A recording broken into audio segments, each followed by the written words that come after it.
Alright folks, T-Biz here, and we got another Turtles of Grayskull figure to check out. Ooh, it's Monday too, man. Anyways, yeah, Splinter Skull, man, Spiritual Sensei. This one's cool. This is, he was, a pre-order from Target, from good old Target. So we're gonna get more metal Botto pieces, as you can see there. And, yeah, man, got some cool art with, Splinter right there. That's freaking dope. And then here he is being a sensei with spiritual powers, going towards He-Man and Leonardo, which is dope. That's freaking rad, with all the rest of the Turtles and April and Casey Jones in the back. So here you go. After the Turtles vanished, Master Splinter entered deep meditation.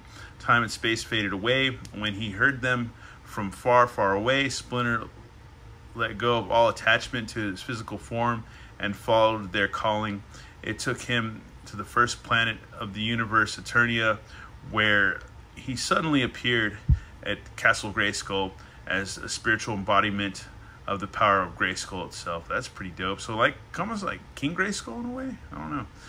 Fit Spear of Grayskull in two hand, and yeah, more metal Botto pieces. So I think my buddy Overlord's telling me we got like one more figure to get, and then we can build our metal Botto. So on either side of the box, you got instructions for your good old Splinter Skull. Freaking cool. Alrighty folks, and here's our Splinter Skull. This is a dope figure, man. I like him a lot. Got a big rat nose. I like the paint they did on the eyes because he's got like a pupil right there. Yeah, blue with metallic blue with pupil, with a white pupil. He's got the King Grayskull braids, which are dope. Yeah, he just looks like King Grayskull, man. That's freaking dope. I know a lot of guys were bent out of shape about King Grayskull when the Revelation cartoon come out. There's a lot of dudes, man, being stupid. Anyways, but yeah, man, great articulation, great Origins-esque articulation. So there you go. Looks like you got Beastman arms and stuff like that. Somewhat of, yeah, Beastman legs and stuff. Different feet though. So we got the Splinter feet, which is rad. It's all Splinter. That's freaking dope, man. Yeah, dude, and once again, man, I've always been a fan of the Turtles since I was 13 years old, man. 13 years old. At least 12 to 13. So there we go. Here's his shield. I don't know if you're supposed to just put a bunch of weapons back there or what, or you can just plug stuff in, or how that works, man. This is a crazy shield. This is a crazy-ass shield. I don't get it, man. And then here's his King Grayskull-esque cape, which they did a good job on the sculpting. That's pretty dope, man. That's pretty freaking dope. I don't know. I don't know if this is a classics piece or not. I don't think it is. I don't know, man. Because I had the King Grayskull, but it was the white man version, and it was like a translucent version. And I think that had soft goods on it. I think on the around this part. Yeah. So it must not be. Duh. It must not be. Anyways, it's got a claw hand, extra claw hand. So that's dope. Here's his Spear of Grayskull. Does this come apart? Yeah, it does. That's dope. So he's got like a little mini sword. And he's got a stick he can fight with too. That's badass. Hell yeah, dude. That's freaking cool. And then we got our metal Botto torso, which has a little mechanism right there for the head to work. So that's freaking awesome. That's freaking dope. Shout out to my buddy Danny and Sal in the West Coast, man. Also big Motu fans. Shout out to those brothers. Anyways, yeah, Turtles of Grayskull. That's cool. He's like meditating, man. He's doing some like shamanistic magic stuff, dude. That's freaking cool, man. Awesome. Let's see. Splinter Skull, Spiritual Sensei. Grayskull, Master Powers. Splinter. Let's see. Splinter, Enhanced Strength and Speed. Master of Ninjutsu. Wisest Sensei. Talking rat to ever exist. Grayskull form, a physical manifestation of the power of Grayskull, astral projection, and ancient knowledge of Eternia. So he's kind of projected himself like woke Mark Hamill did when he was in Star Wars. Was it The Force Awakens, or did he project himself on that last movie of that horrible trilogy? I think it was the last movie. It was the last movie where he did that.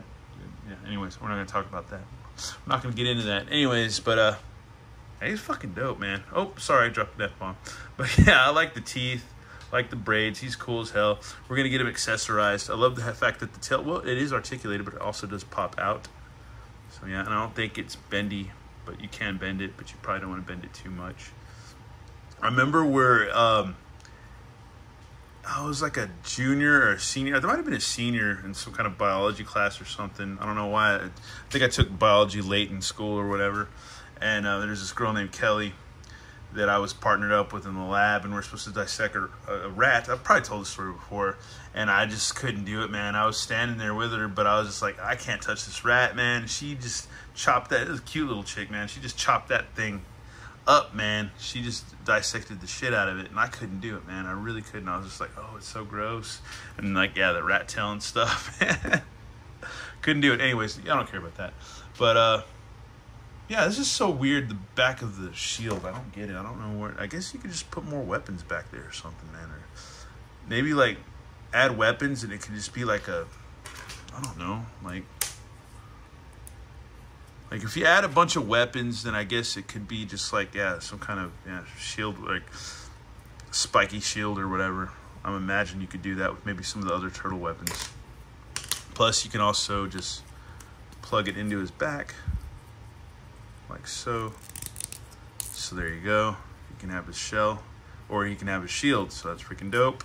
Anyways, let's get him accessorized, because I've already talked too much about his Spear of Grayskull. If you look, it's just like a stick, man, right here. So that's cool, just like his cane, man. That's pretty dope, man. Just like a stick. That's pretty gnarly. Here's good old Splinter Skull already posed up for battle, man. That's freaking dope.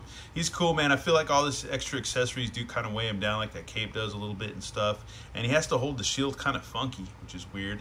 But other than that, it's really badass renditions of Splinter. Probably one of my top favorites, I think, of all time for Splinter. Because usually Splinter is just like, when I think of Splinter, I think of the first one from Playmates, pretty much. And I'm like, wow. I mean, that's cool when you use your imagination and you're not a jaded whatever, collector or whatever, or grown-ass dude or what. I don't think little kids are jaded. It's mostly grown-ass dudes.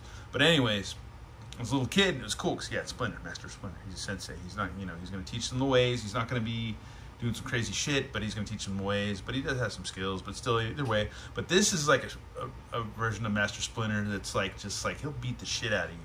He's going to whip your ass. So like, he's badass, man. Super badass. But he does, he's got to hold his shield all funky, man, which is lame. But I guess you could just hold it sideways or whatever. I could just, maybe I have it the wrong way. Like, yeah, whatever. I don't know. It doesn't matter. Anyways, once again, thanks for watching, y'all, and have a good one. All right, later.